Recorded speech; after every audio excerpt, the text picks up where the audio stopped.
નમસ્કાર વિદ્યાર્થી મિત્રો, વેદ ડિજિટલ એજ્યુકેશનમાં આપનું હાર્દિક સ્વાગત છે। આજે આપણે ગુજરાત માધ્યમિક અને ઉચ્ચતર માધ્યમિક શિક્ષણ બોર્ડ ગાંધીનગર દ્વારા પ્રકાશિત શૈક્ષણિક વર્ષ 2023-24નું નવા માળખા પ્રમાણેનું પેપર સોલ્યુશનની ચર્ચા કરીશું, જેમાં આપણે આજે ધોરણ 12 વિષય ભૂગોળ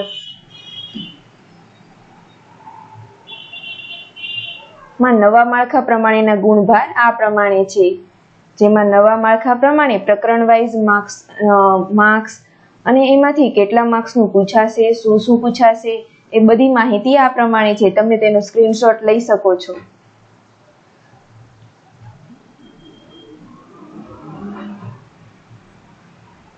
જેમાં વિભાગ એ ના ગુણભાર છે 20, વિભાગ બી છે 10, વિભાગ સી છે 16, વિભાગ ડી છે 24 અને વિભાગ ઈ છે 30, એમ કુલ ગુણ થશે 100।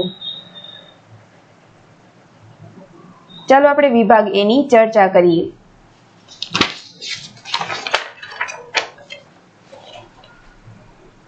જેમાં પહેલો પ્રશ્ન છે, નીચે આપેલા 1 થી 20 પ્રશ્નોમાં આપેલા વિકલ્પોમાંથી યોગ્ય વિકલ્પ પસંદ કરી ઉત્તર આપો।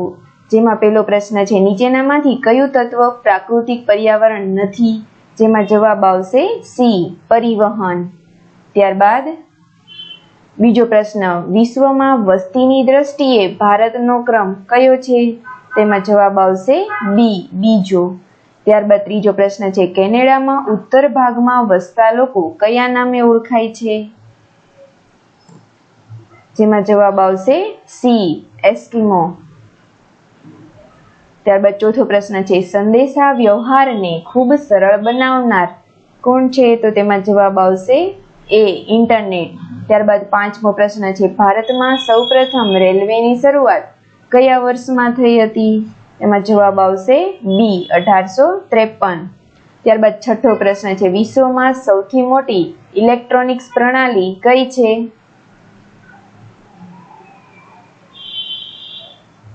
તેમાં જવાબ આવશે ડી, ઇન્ટરનેટ।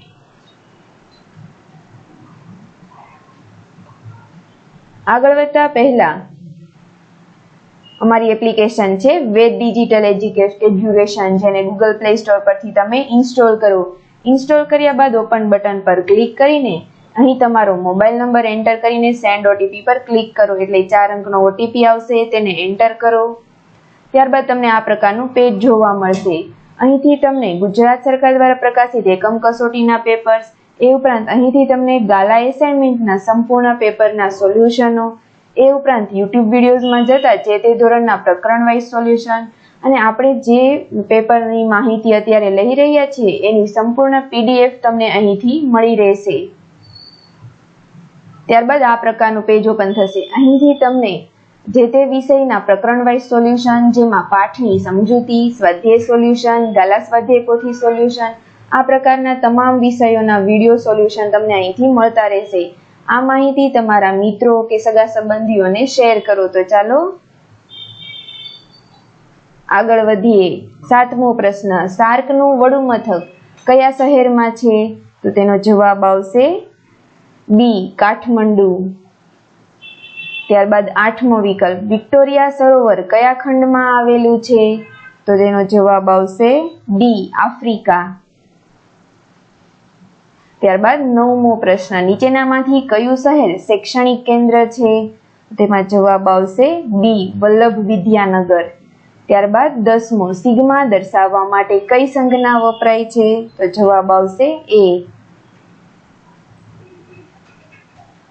11મો પ્રશ્ન, વર્તુળમાં ખૂણાના કુલ કેટલા અંશ છે? તો તેમાં જવાબ આવશે સી, 360 ડિગ્રી। ત્યારબાદ 12મો વિકલ્પ, એક જ પરિમાણ ધરાવતો આલેખ કયો છે? તેમાં જવાબ આવશે એ, રેખા આલેખ। ત્યારબાદ 13મો વિકલ્પ છે, જીપીએસ પ્રણાલી વિકસાવનાર દેશ કયો છે? તો તેમાં જવાબ આવશે બી, USA। ત્યારબાદ 14મો છે, જીઆઈએસ ના પિતા તરીકે જાણીતા કોણ છે? તેમાં જવાબ આવશે એ, રોઝર ટોમલિન્સન। ત્યારબાદ 15મો વિકલ્પ છે, ભીત નકશા મુદ્રિત કરવા ઉપયોગી હાર્ડવેર શું છે? તેમાં જવાબ આવશે સી, પ્લોટર।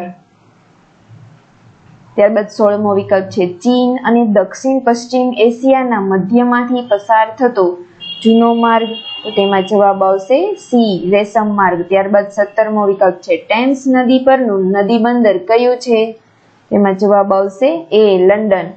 ત્યારબાદ 18મો વિકલ્પ છે ભારતમાં સર્વે ઓફ ઇન્ડિયાની કચેરી ક્યાં છે, તો તેમાં જવાબ આવશે સી દહેરાદૂન. ત્યારબાદ 19મો વિકલ્પ છે આલેખ એ ઘણું મહત્વનું ખાલી જગ્યા સ્વરૂપ છે, તો તેમાં જવાબ આવશે બી ચિત્રાત્મક.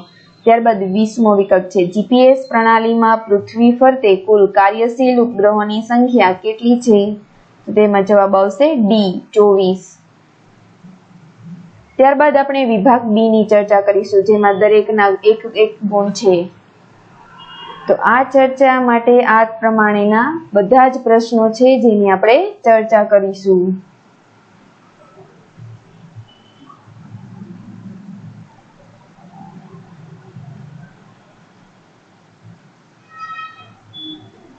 વિભાગ બી નીચે આપેલા 21 થી 30 પ્રશ્નોના ઉત્તર એક શબ્દ કે વાક્યમાં આપો, જેના દરેકના એક ગુણ છે. પહેલો સવાલ છે સંભવવાદ શબ્દનો સૌપ્રથમ ઉપયોગ કરનાર કોણ હતો, જેનો જવાબ છે સંભવવાદ શબ્દનો સૌપ્રથમ ઉપયોગ કરનાર લુસિયન ફાવર હતો. ત્યારબાદ 22મો પ્રશ્ન છે ઔદ્યોગિક ક્રાંતિની શરૂઆત કયા ખંડમાં થઈ, તો તેનો જવાબ આવશે યુરોપમાં થઈ. ત્યારબાદ 23મો પ્રશ્ન છે સમૂહ માધ્યમો કયા કયા છે, તેનો જવાબ આવશે રેડિયો, વર્તમાનપત્રો, દૂરદર્શન, ફિલ્મો વગેરે સમૂહ માધ્યમો છે. ત્યારબાદ 24મો પ્રશ્ન છે પરિવહનની વ્યાખ્યા આપો, તેનો ઉત્તર આવશે માનવી અને ચીજ વસ્તુઓની એક સ્થળેથી બીજા સ્થળે થતી હેરફેરને પરિવહન કહે છે. ત્યારબાદ 25મો પ્રશ્ન છે ભારતનો પ્રથમ ઉપગ્રહ કયો હતો, તો તેનો જવાબ આવશે આર્યભટ્ટ. ત્યારબાદ 26મો પ્રશ્ન છે વ્યાપાર એટલે શું, તેનો જવાબ આવશે વસ્તુઓની અને સેવાઓની સ્વૈચ્છિક આપ-લેને વ્યાપાર કહે છે. ત્યારબાદ 27મો પ્રશ્ન છે વસાહતના બે મુખ્ય પ્રકારો કયા છે, તો તેમાં જવાબ આવશે પહેલું છે ગ્રામ્ય વસાહત અને બીજું છે શહેરી વસાહત. ત્યારબાદ 28મો પ્રશ્ન છે નાટમો સંસ્થા ક્યાં આવેલી છે, તો તેનો જવાબ આવશે કોલકાતામાં આવેલી છે. ત્યારબાદ 29મો પ્રશ્ન કયા પ્રકારના આલેખની પદ્ધતિ સૌથી વધુ વપરાય છે, તેમાં જવાબ આવશે સ્તંભ આલેખની પદ્ધતિ સૌથી વધુ વપરાય છે. ત્યારબાદ 30મો પ્રશ્ન છે કમ્પ્યુટર હાર્ડવેર એટલે શું, તેનો જવાબ આવશે કમ્પ્યુટરના ભૌતિક સાધનો કે જેને સ્પર્શ કરી શકાય તથા જોઈ શકાય તેને કમ્પ્યુટર હાર્ડવેર કહે છે. ત્યારબાદ છે વિભાગ સી. વિભાગ સી ના પ્રશ્નોત્તરો આ પ્રમાણે છે, જેમાં 32મો પ્રશ્ન છે દ્વિતીયક પ્રવૃત્તિના લક્ષણો આપો, તેનો ઉત્તર આ પ્રમાણે છે. ત્યારબાદ આવશે 33મો ગૃહ ઉદ્યોગ એટલે શું, તેમાં કઈ ચીજો તૈયાર થાય છે, તેનો ઉત્તર આ પ્રમાણે છે. આ પ્રકારની પૂર્ણ પીડીએફ તમને મેં આગળ ચર્ચા કરી ત્યાંથી તમે જોઈ શકો છો.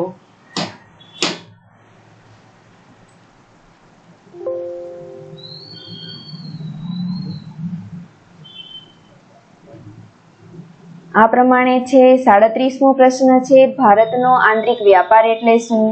ત્યારબાદ 40મો પ્રશ્ન છે વ્યાપારિક ધોરણે ડેરી ઉદ્યોગનો વિકાસ. ત્યારબાદ આવશે વિભાગ ડી. વિભાગ ડી માં 45મો પ્રશ્ન છે મોટા પાયાના ઉદ્યોગો વિશે ટૂંક નોંધ લખો. ત્યારબાદ 49મો પ્રશ્ન છે ફિલ્મ ઉદ્યોગ વિશે વિસ્તૃત ચર્ચા કરો. ત્યારબાદ 51મો પ્રશ્ન છે પ્રદૂષણ અટકાવવાના ઉપાયો જણાવો. આ પ્રકારના તમામ પ્રશ્નોના સંપૂર્ણ સોલ્યુશન તમને અમારી એપ્લિકેશન પરથી મળી રહેશે, તો ત્યાંથી તમે જઈને જોઈ શકો છો. ત્યારબાદ આવશે વિભાગ ઈ. તેના દરેકના ગુણ છે 5 ગુણ. જેમાં 58મો પ્રશ્ન છે ગ્રામીણ માનવ વસાહત પ્રણાલી વિશે સવિસ્તર લખો. ત્યારબાદ 61મો પ્રશ્ન છે પ્રદૂષણ એટલે શું, પ્રદૂષણના પ્રકારો જણાવો. ત્યારબાદ 62મો પ્રશ્ન છે તમને આપવામાં આવેલ ભારતના નકશામાં નીચેની વિગતો યોગ્ય સ્થાને દર્શાવો. બધા જ પ્રશ્નોના પૂર્ણતઃ આન્સર તમે અમારી એપ્લિકેશનમાં જઈને જોઈ શકો છો. થેન્ક યુ વિદ્યાર્થી મિત્રો.